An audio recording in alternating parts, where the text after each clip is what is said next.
Hi guys and welcome back to my YouTube channel. Today we're gonna read this book. It's called Time Aberration. This is episode 1. So later on there will be more episodes. Today we're gonna read 2 chapters. There is 14 chapters in total. We're gonna read 2 chapters on the ledge and 1 random day.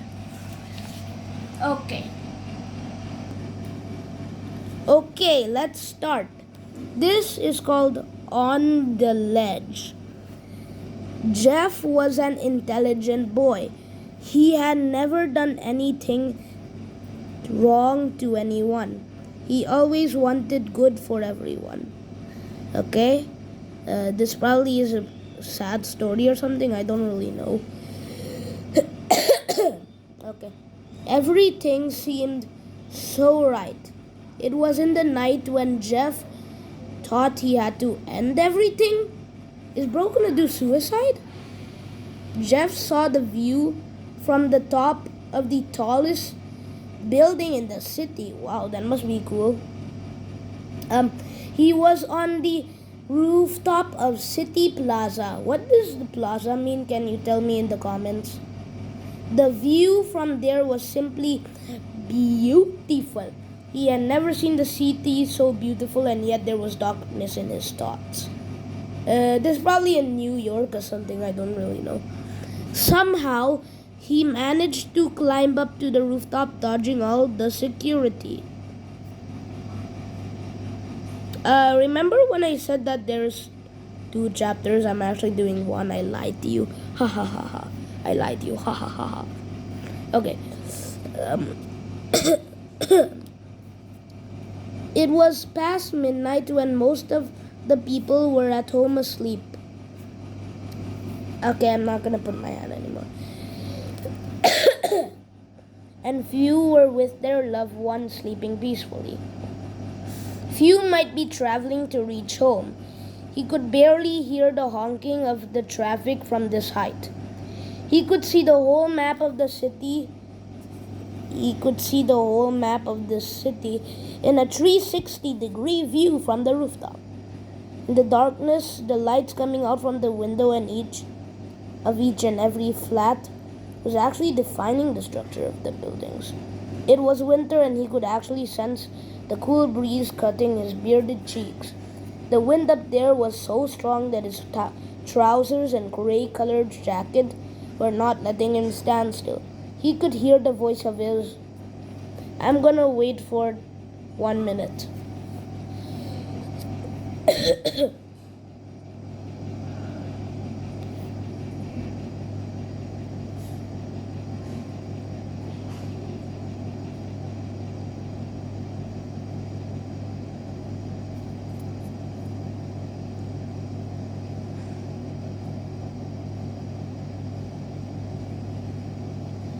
You will hear me coughing a lot because I think I'm sick.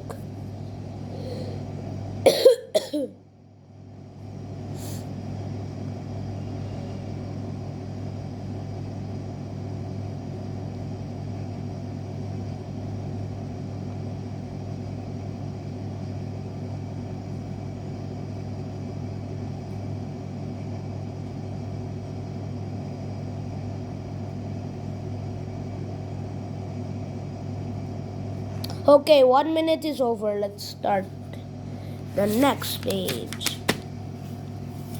Okay.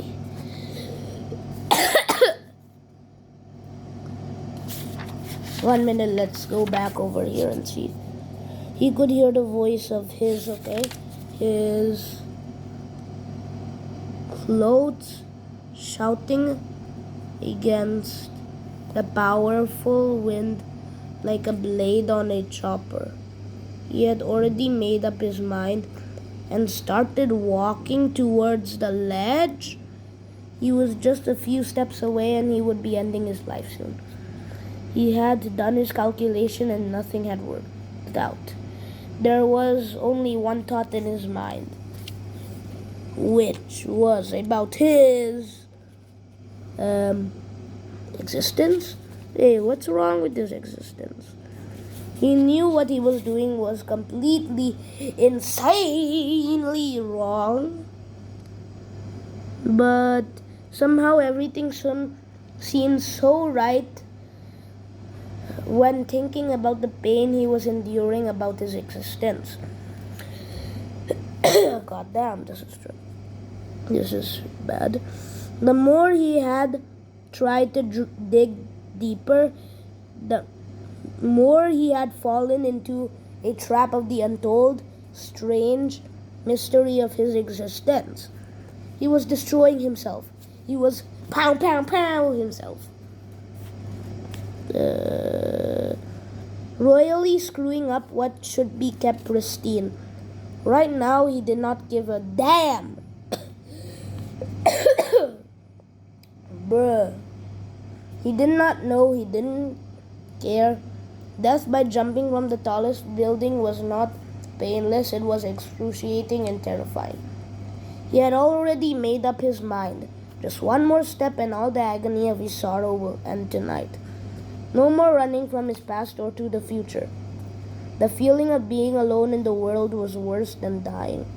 Just one more step. You've got nothing to lose because you've got nothing left. Those were the thoughts running through his mind. He took a deep breath, a very deep breath, which eventually helps the oxygen go through his legs and made him lift his left leg for the one final step towards the end of his sorrow. His mind seemed paralyzed, but his limbs were somehow still moving on their own accord. Time to wait for 30 seconds.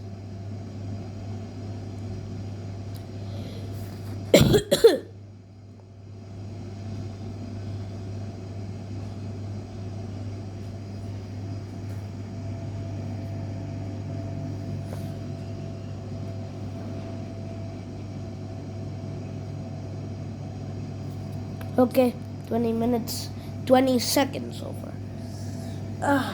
Okay. He wasn't seeking the courage to do it. He was desperately searching for the right balance. Oh, he doesn't want to die. Yet, could there ever be balance in taking one's own life? His heart was beating so fast he could feel the pulse. He could feel the pulse in every part of his body. God. Like he had 1,000 tiny hearts pumping madly. He suddenly heard someone shouting from behind him. Stop! Stop! What on earth are you doing here? And why the hell are you standing on the ledge of this bloody roof? Okay, is that a bad word? Okay, whatever. I request you, sir, please mind your own business and let me finish mine. The man preparing to die said, maintaining his balance on a single leg, still standing on the ledge. Son, I can understand what you are going through. But don't you think you have another option to fight for your life and make things right? And make things right? The voice from behind replied. You don't know me, so get the fuck out of you. What the hell? The fuck out of here. And how can you say that you understand what I am going through? Please go away and don't try to stop me. I am doing it. Okay. Okay.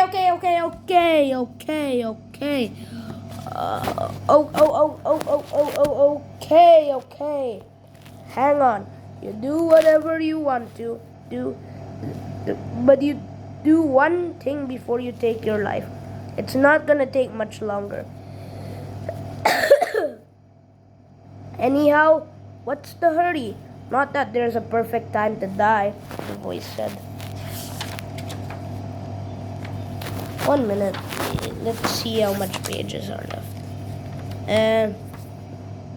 The video will end very soon.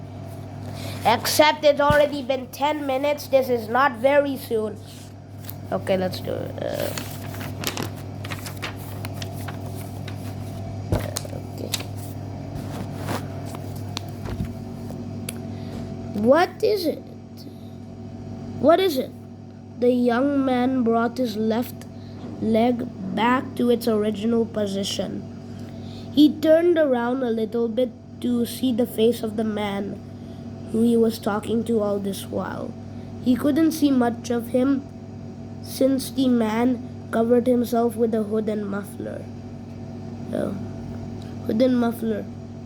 Maybe because it was winter, or perhaps he was a loner out on the street. But he could still make out that the man was tall but fat and wearing Zegna overcoat suit. G for Gussie on the slick shoes. Quarter-size rock set in the gold band on his left hand, like a Super Bowl ring. $4,000 Zenith watch on his right wrist, and yet he can't see his face.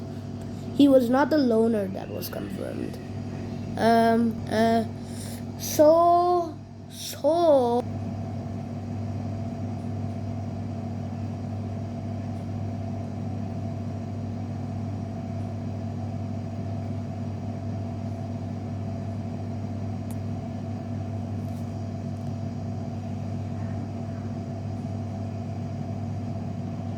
I'm just taking rest. What are you looking at? Yeah! What are you looking at? Tell me. What are you looking at? I'm just gonna sleep.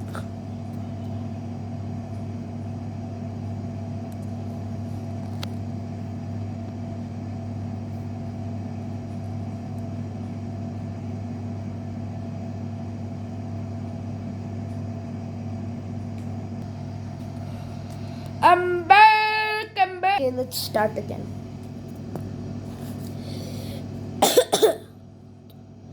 The man took a few steps toward him and said, "Just hear me out. If you don't like the idea, then the roof is all yours.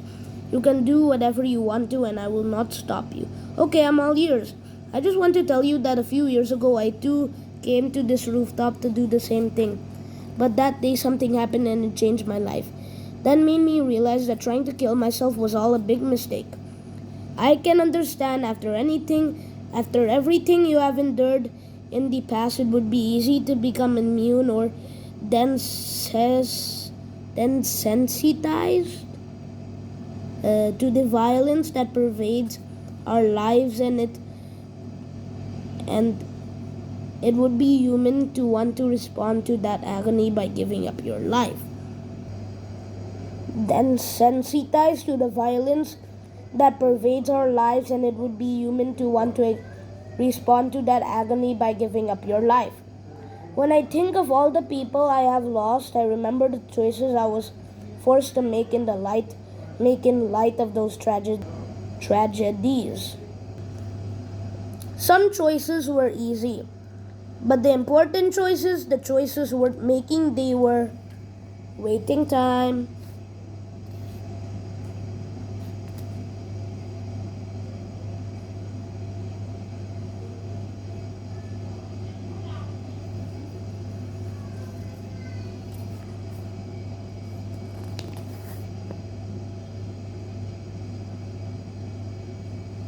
Okay, waiting time finished.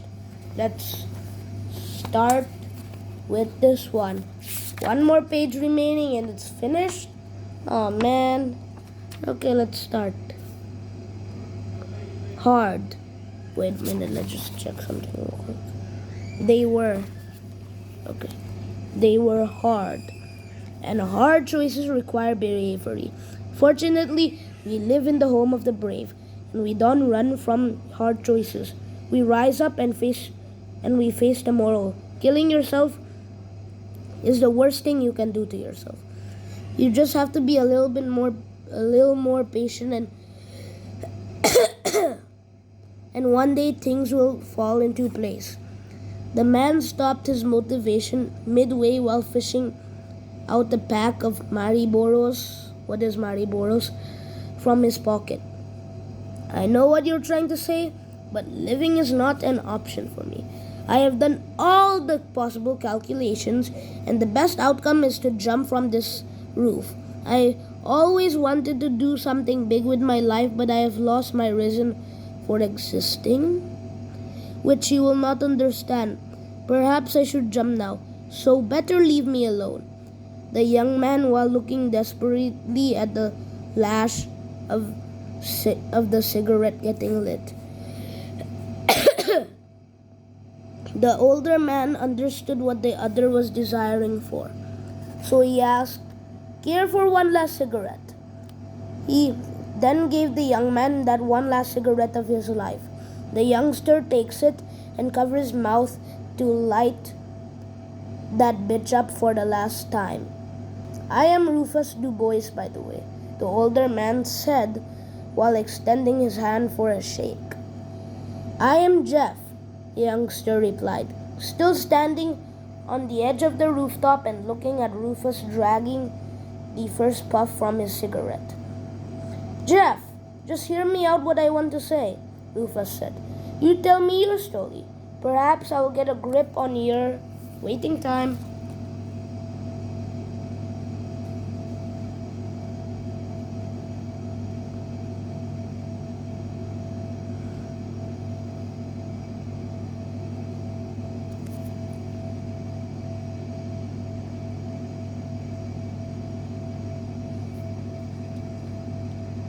Okay, waiting time finished.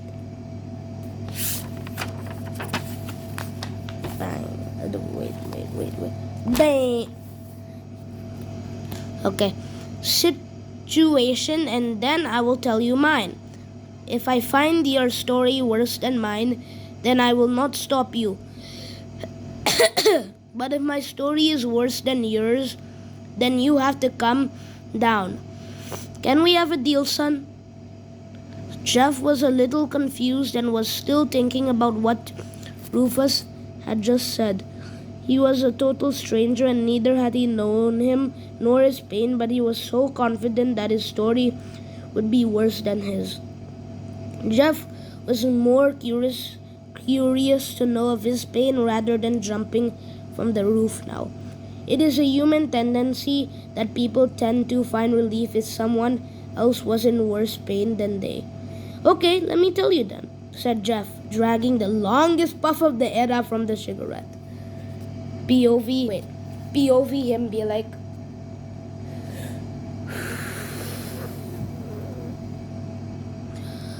wait, let me try again.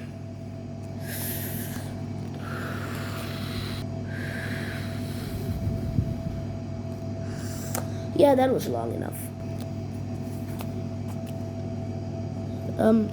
Oh, I am all ears, responded Rufus. Okay then. Well, I guess that's the end of our video, huh? Well, episode 2 is coming out after some time. I guess I don't really know. But thank you for watching and bye-bye. Bye-bye, guys. And please like and sub. Bye. Thank you.